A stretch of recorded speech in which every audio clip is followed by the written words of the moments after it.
always insisted that at age 3, I was too young to remember, that someone must have told me. Mama, to this day, the scene swirls in my mind. I was sprawled on the back seat when the sound of men shouting and water splashing jolted me out of sleep. We were in water. Darkness covered us. Shadowy men surrounded the car, grunting, pushing. The water was so vast, I couldn't tell where the sky ended and where the sea began. Somehow, I knew to be quiet as you hunched over, twisting and wrestling with the steering wheel. Right, left, like the windshield wipers. I didn't understand how you ended up in the driver's seat and why Dada was slumped beside you, never to get up again. The men pushed until the car turned around and we faced the sand. Silhouettes of coconut trees rising to meet us. Then we were no longer rocking in water, but on the steady sand.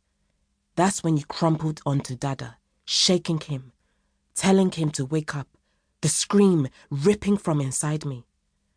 I don't know how, but you got us home. You got us through the funeral. You got me through life. Because of you, I never felt the urge to dive under a blanket and remain there forever. You see, Mama, you are my safety. Yes, I think of the Adinkra symbols, now more than ever. Do you remember when I came home from university after skipping Christmas and Easter? You pointed to the Sankofa swan symbol hanging on the wall and said, "Why do you think she arches her neck all the way back to pick up the eggs she laid and left behind? That's because she realized it's a source of future life, the continuation of she. She doesn't fly forward while looking back like foreigners think.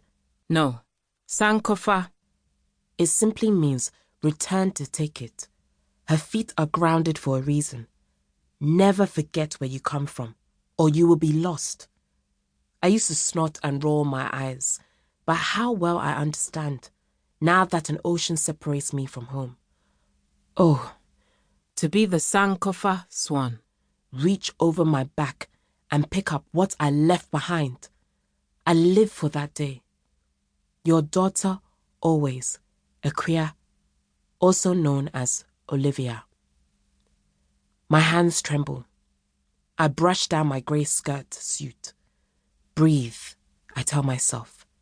I pick up my purse and sling it over my shoulder, car keys in hand. It's time to face the judge. Part 1.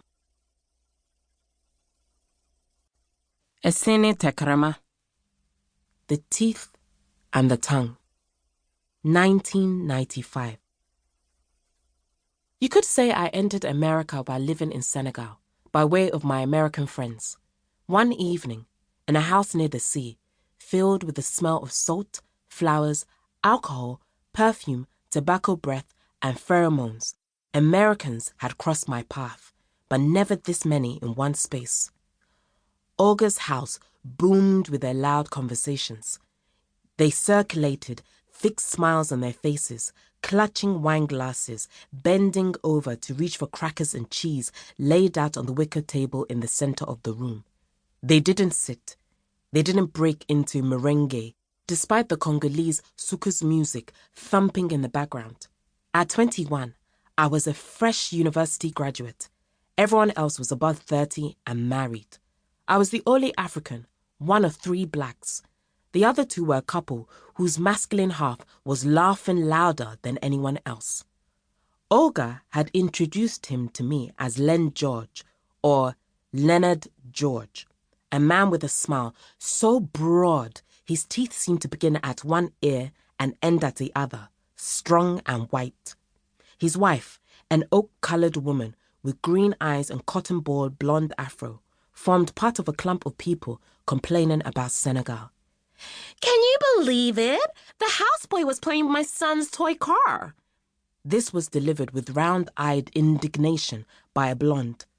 A collective "no" arose from the group. They spurred one another on. "They're so unbelievably lazy." "And the weather. Talk about the heat."